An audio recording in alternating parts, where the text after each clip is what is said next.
Hello दोस्तों, कैसे हैं आप सब। I hope you all are doing well.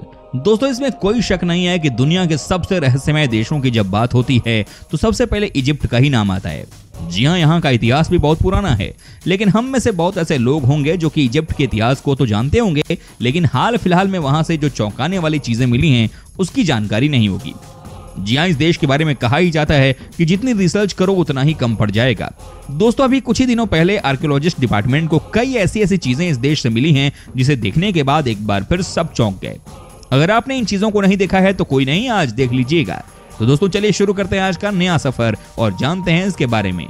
Number 1, दोस्तों सबसे पहले हम आपको दिखाते हैं एक ऐसी तस्वीर जिसे देखने के बाद आपके होश उड़ जाएंगे। जी हाँ, क्या आप यकीन कर सकते हैं कि साल 2018 में इस देश में एक ऐसी सार्कोफेगस जमीन के सैकड़ों मीटर गहराई में मिली जिसे देखने के बाद कोई भी हक्का बक्का रह जाए।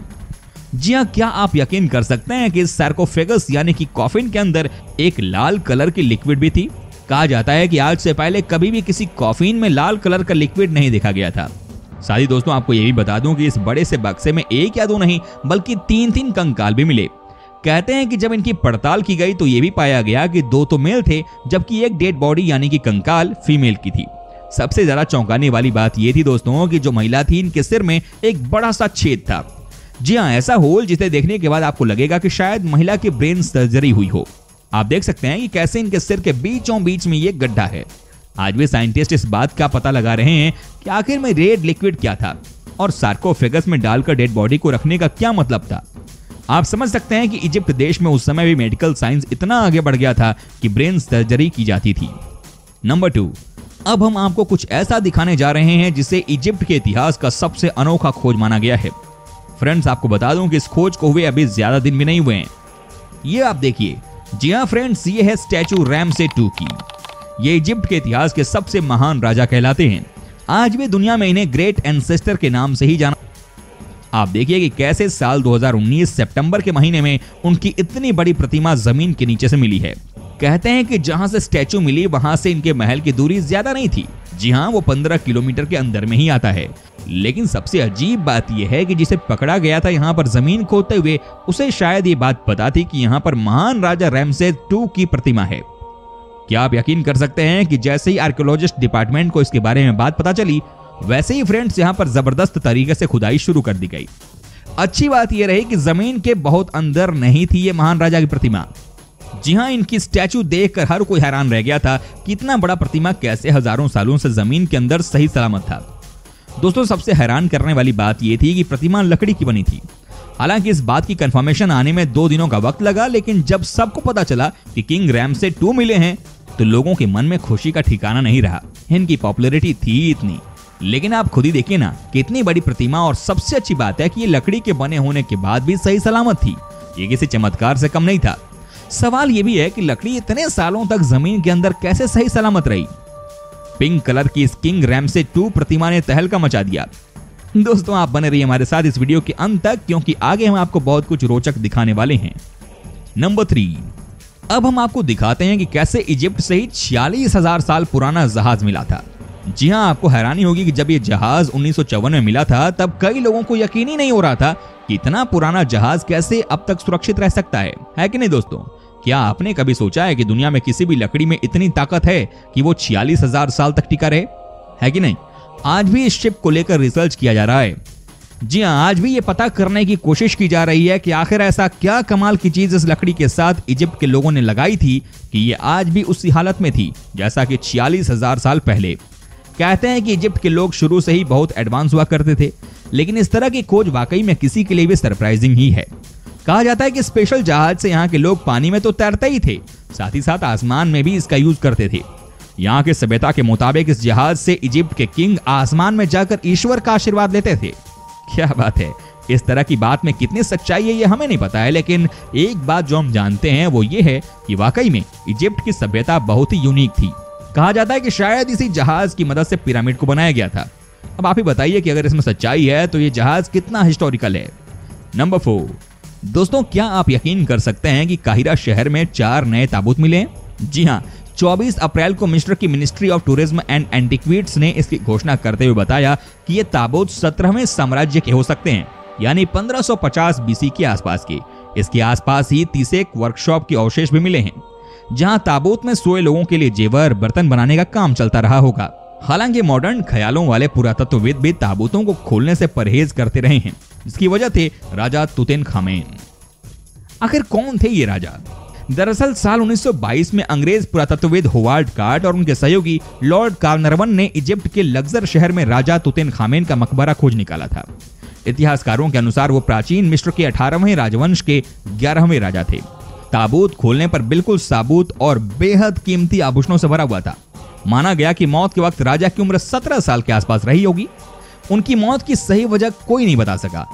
दोस्तों, आपको बता दूं कि मिस्र, रोम और ग्रीस में राजाओं और राजसी खानदान या बड़े पदों पर काम करने वालों की मौत पर उन्हें सामान्य लकड़ी के ताबूत में नहीं दफनाया जाता था, बल्कि लकड़ी के ताबूत को भी एक डिब्बे में बंद किया जाता था।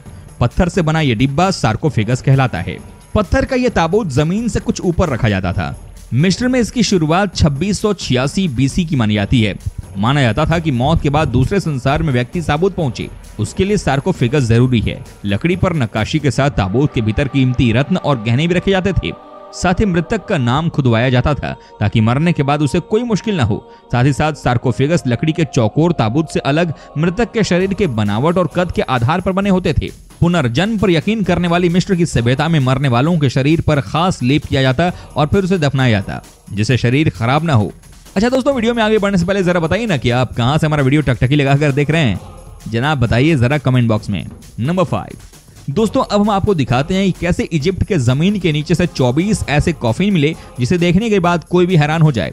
जी हाँ, कहते हैं कि ये कॉफिन इतने बड़े थे कि किसी की भी जान निकल जाए देखकर। अब दोस्तों, सवाल ये था कि जब ये इंसानों के लिए नहीं बने तो ये आखिर थे किसके लिए? आपको बता दूं, एक्चुअली में ये थे एपिस बुल्स के। जी हाँ, कहते हैं कि यहाँ पर एपिस बुल्स को हजारों साल पहले दफनाया गया था। वैसे भी इजिप्ट के इतिहास में इस बुल की क्या अहमियत है किसी को बताने की जरूरत नहीं है, लेकिन आप समझिए कि एक साथ 24 इतने बड़े कॉफिन मिलना कोई मजाक की बात थोड़ी है। कहा जाता है कि यहाँ पर एपिस बुल्स को भी उनकी अंतिम यात्रा में बहुत रिस्पेक्ट दी जाती थी। ये यहाँ के किंग के ताकत के प्रतीक होते थे। तभी तो कहा जाता है कि इजिप्ट देश में जहां भी खुदाई होती है, यहाँ की सभ्यता के बारे में हमें कुछ ना कुछ पता चल ही जाता है। ये देश है ही इतिहासकारों के लिए जन्नत जगह, है कि नहीं दोस्तों? नंबर 6 अब हम आपको दिखाते हैं कैसे इंग्लैंड के एक आर्कियोलॉजिस्ट ने इजिप्ट के मिट्टी से हजारों साल पुरानी 150 से ज्यादा पेंटिंग्स ढूंढ निकाली। जी हाँ, कहते हैं कि ये पेंटिंग्स इतने अट्रैक्टिव थे कि कोई भी इन्हें देखकर यकीन ही नहीं कर सकता है कि ये हाथों से बने हैं। ये बताने के लिए काफी है कि किस तरह के पेंटर्स उस जमाने में इजिप्ट देश में हुआ करते थे। क्या बात है दोस्तों, सबसे चौंकाने वाली बात यह थी कि इनमें से ज्यादातर तो पेंटिंग्स वो थी जो कॉफिन के अंदर से ही मिली थी। जी हाँ, क्या आपने कभी सोचा था कि यहाँ के जो राजा या रानी मरते थे या कोई बड़े अधिकारी की मौत होती थी तो तमाम चीजों के साथ साथ यहाँ पर स्पेशल पेंटिंग्स भी इनके साथ ही दफन कर दिया जाता था। आज भी इस बात को लेकर जांच की जा रही है कि आखिर ये किस तरह के पेंट्स का इस्तेमाल करते थे कि हजारों सालों के बाद भी आज ऐसे ही टिके हुए हैं, आज वैसे ही चमक रहे हैं जैसे कि पहले हुआ करते थे। ये किस तरह के कागज का इस्तेमाल करते थे, ये सारी चीजें आज भी जांच का विषय है।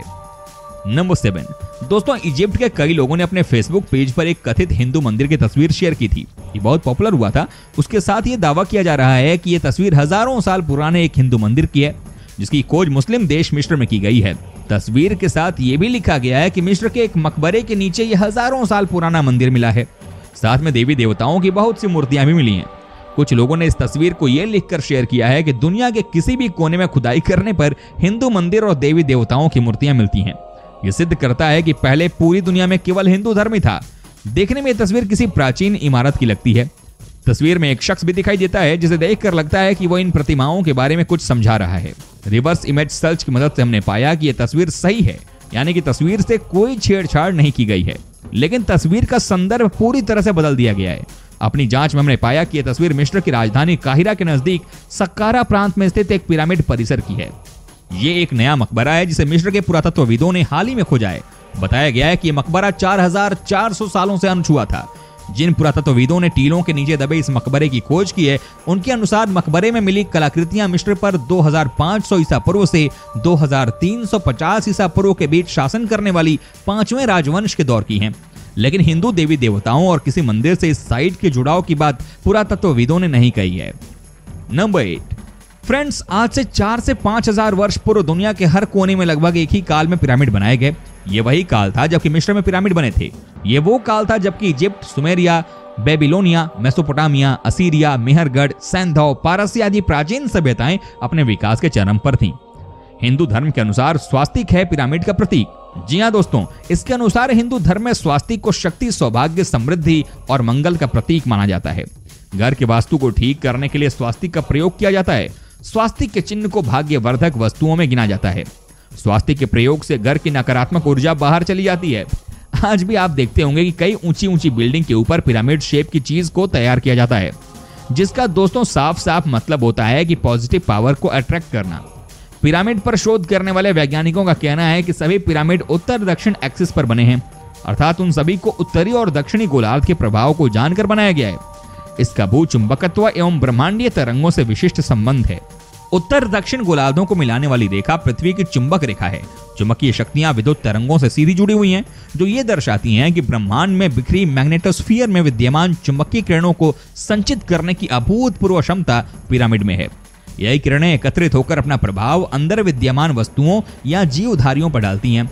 इन निर्माणों में ग्रेनाइट पत्थर का उपयोग भी सूक्ष्म तरंगों को अवशोषित करने की क्षमता रखता है। इससे यह सिद्ध होता है कि प्राचीन लोग इसके महत्व को जानते थे। ये तो मान ही लीजिए कि इस देश का रहस्य न तो कोई जान पाया है और ना ही कोई जान पाएगा, क्योंकि शुरू से अंत तक यहाँ पर हर चीज ऐतिहासिक है। दोस्तों उम्मीद करता हूँ कि आपको हमारा ये एपिसोड पसंद आया होगा। साथ ही दोस्तों, अगर आपको इस वीडियो पर कोई राय देनी है तो आप हमें कमेंट करके अपना फीडबैक जरूर दीजिएगा। और हाँ, अगर आप हमारे चैनल पर नए हैं तो प्लीज चैनल को सब्सक्राइब जरूर कर दीजिएगा, क्योंकि हम आपके लिए रोज इस तरह की वीडियो बनाते रहते हैं। तो अपना ख्याल रखिएगा, मिलेंगे अगले एपिसोड में। तब तक के लिए take care and bye bye.